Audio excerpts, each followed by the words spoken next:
Good morning, everyone. Well, it's Monday morning here in Les Sables d'Olonne, just after 8 o'clock, and thought we'd do the scheduled tracker update and overview of the entrance.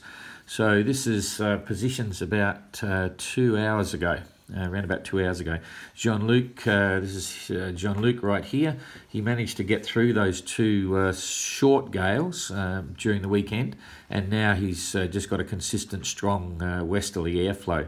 And he'll be happy in that it's heading him in the right direction, and there's nothing too extreme by the look of it right now. But if we look at I'll just come down to clicking on the wave height here just to see what it's consistently. It's still a 6, and over here is around about a 7 metre sea. So it's transitioning between 6 and 7 metre seas, all coming from the southwest. So it's still quite a tough area to be in, and that sea state doesn't really drop off anymore. So that's about it. But he's around about 600 miles from Cape Horn down here, and we'll just overview his weather very quickly. So one day ahead, down here it's dropping right off. So during the course of today it comes back. By then he's in this area. He'll slow down a little bit. Hopefully he'll stay ahead of this calm. So we'll go ahead another day, come through for day 2, and again it's consistent sailing. He should be making 130 miles a day. So by then, 2 days out, he's around about here, but there's something happening, big purple in the background. So that's 2 days, and this is a race for him. So this is 3 days on the 22nd. Now that probably moved over too quick. This forecast, interestingly, is changing. I'm just going to backtrack a bit here. I'll click it through one after the other, and we'll see where this big blow from inshore is. It's going to sweep over the top of him, maybe. Yep, it's going to be another quick one. So that'll last only for about 4 hours. Like, it's a big squall coming through. There'll be 50 knots in that. And then by then he'll be over here somewhere. It looks like he's got another wave coming through. It's backing off. Okay, so he's still got his work cut out for him. That will take it through to the 23rd, so that's 4 days towards the end. By then he'll be getting around about Cape Horn, so he's still got a bit of work. This is interesting because I looked at this about 2 hours ago, and some of this wasn't there. I thought he was going to get a bit better run there. So again, as I was mentioning before, very typical approach to Cape Horn. Not easy, but not too dramatic. Just a few typical Southern Ocean bits. So we'll keep an eye on that as he goes through. We'll zip back here and have a look at Mark Sinclair. I'll put the no-go zone on so you can see where that is. Mark's right on the edge of it. He came very close. You can see he literally bounced off the border here. Only probably 15 miles away, bounced through, but he's managed to, and he's been having great sailing. The last 5-6 days have been fantastic. He's going to get that continuing for the next few days. All of the bad weather's been going underneath him, and right now he's only just over 1,300 miles behind Jean-Luc. He's taking out another couple hundred miles in the last 4 or 5 days, I suppose. So all very interesting there, and just looking forward, zipping forward very quickly at Mark's weather. You can see he'll still be up the top there. He's going to miss this one. He'll be up the top here. You'll see that coming and probably stay away from it. So come out here another day, 3 days. He's getting good weather. We know that from the ham operators. He'll know that's there. He'll possibly go across to the west. He can keep coming right across to here. This is the waypoint there that he has to leave to port when he goes down. So if he does his tactics right, he could miss a lot of this bad weather, and that'll keep him moving fast and possibly even gaining a little bit on Jean-Luc, who'll be trafficking in those 2 squalls, or 2 little storms coming through again. So generally, Mark's looking good. I think he might pick up a bit more on Jean-Luc in the next week. Coming over here, life gets very interesting with the middle fleet here. We've come back on wind. We'll come back to today, and first of all, Istvan clipped the corner. This is kind of interesting because last night, if we expand this, I'll just build it up so you can see he just clipped the corner. I was looking at him last night before I went to bed, and you can see his course was coming up here, and I thought, yeah, he's in control, no need to tip him off, he knows where he's going, and he was scheduled to come up here, but then the wind headed him, and so we didn't advise him anything there because he looked as if the course was just clicking up. And what's actually happened, he's just breached the corner of the no-go zone, and I measured it all up previously. You can just maybe see that. This is where he altered course there. That's where he started to dip down and come this direction instead of just going up there. So the distance from here to there is about 1.59 nautical miles. He was been sailing at 4.2 knots, so it works out that he's in the zone for about 20 minutes or something. And that potentially means you've got a 40-minute, 45-minute time penalty. It's not going to worry him, but we'll probably have to apply that. So anyway, the good news is sailing 4.2 knots, he's made good time. I'll just zip back here. He's about 300 and something miles, 360 miles from Susie. So he's happy about that. Susie's within striking distance. But here's the sad news for Uku. Uku's had very light winds over the last few days. He's now making 5.9 knots. Susie's making 6.3 knots. So still closing. You can see Uku's got less wind here than Susie has. Susie's only, let's just check it. I think she's about 200 miles behind now. So we've got that there and there, 200 miles behind Uku. That's only a day and a half of good sailing. So if Uku stops for whatever reason, big problem. And they chat every day on the chat session, so Uku knows she's coming. He went over the side again to work on his barnacle farm, and he was chased out by a shark. Shark turned up, and Uku's not a water person anyway, so he thought, that's enough for me. And he says in the last message that he's got about 85% of the barnacles off, so he's happy with that for now, and we'll carry on. I picked up that story with the shark from the Russian side. Uku's talking to their ham operators as well, and apparently that happened a day or so ago. So the race here is one of the interesting ones right now. Istvan chasing Susie, Susie chasing Uku, and this will play out for third place, and there's still anything can happen for the two up the front. So on the weather front for these guys, I'll just zoom it back a little bit more. And that might be too far if you're on a mobile. There we go. Let's just look at what goes on. We'll start off the back here. So we come forward a day, pretty consistent, except for your Susie's is probably just okay. I think Uku's going to pick up here. It's what I was talking about 2 days ago on Saturday.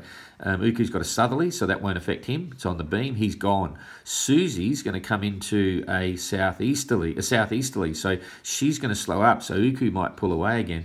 Poor old Istvan, he's got it on the nose, so he's going to have to be careful he doesn't fall back into the zone. He'll probably be tacking north at that point. So Istvan's got a problem. Susie will pull away. We'll come forward another day here. Let's see what's doing. Yep, Istvan's in a no-wind situation. Susie's the same. Uku's going to park up in a calm. So this is going to be frustrating for them. Come forward another day. Uku's got a problem. That wind in front. These guys at the back have got wind, but it's all from the wrong direction. It's all because of the centre of this high. If we, you can see there, it's a high pressure system going around in a counter clockwise direction, and that's going to basically be the big feature of their weather for the next 4 days or so. Big calms, yeah, very frustrating sailing. So we're not expecting anything dramatic there in the next few days. Let's just go down now and look at Tapio. Tapio's the one that lucks out. I mentioned this on Saturday. He's in a bit of a bind right now as we speak. He's had to alter course and head back towards Australia because he is working in towards a dangerous lee shore, and he doesn't want to get caught out. If he carried on up here and something happens, he's going to get swept in, and this weather is going to hold for the next 48 hours quite strong. And then when it does lighten up, it's going to be light headwinds, the same as we saw up there for Istvan.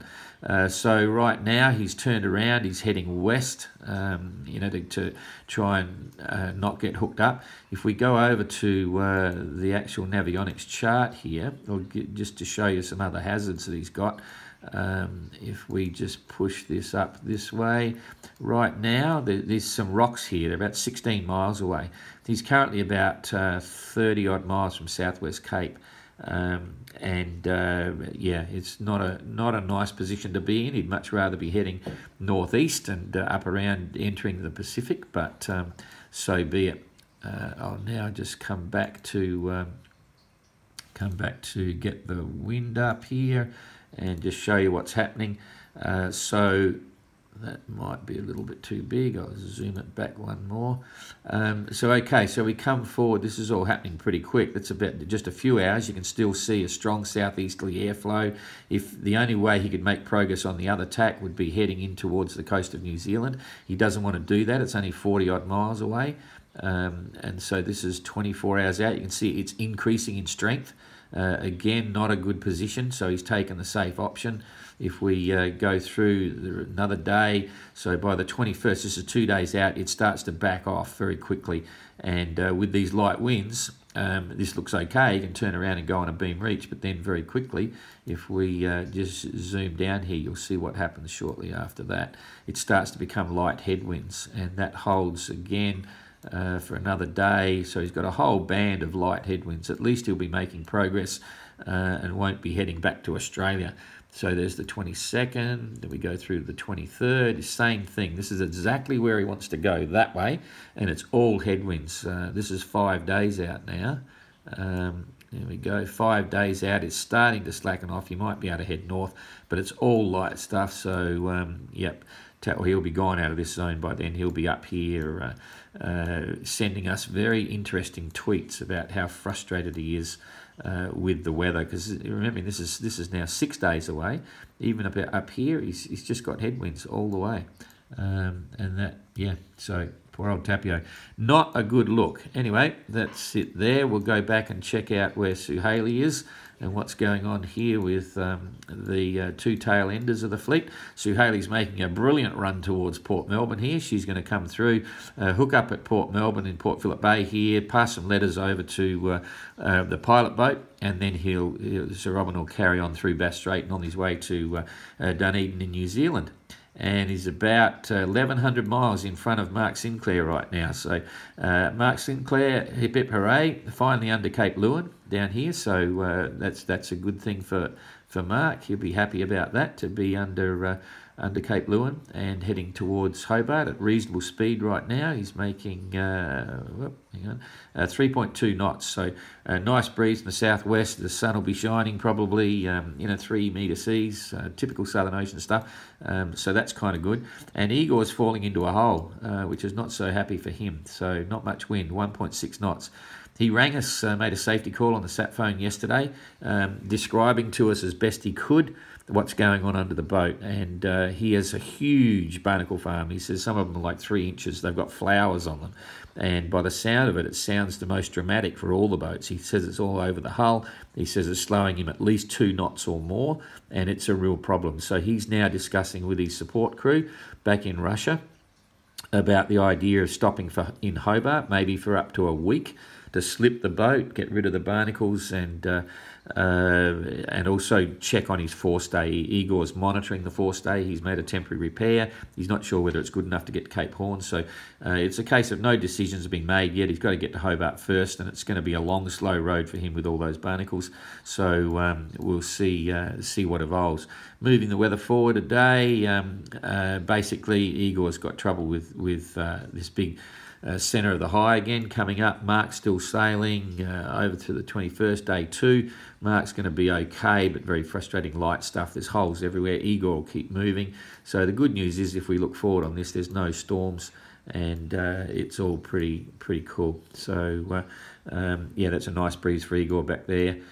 Mark will have come on a little bit more by then. So yeah, some not bad, but not easy sailing for these guys. Just getting their track on the way.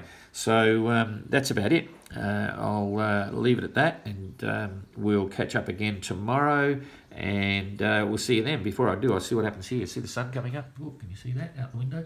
Oh, that's the river entrance there to Les Sables d'Olonne. The sun's just coming up, so see you later. See you Wednesday morning.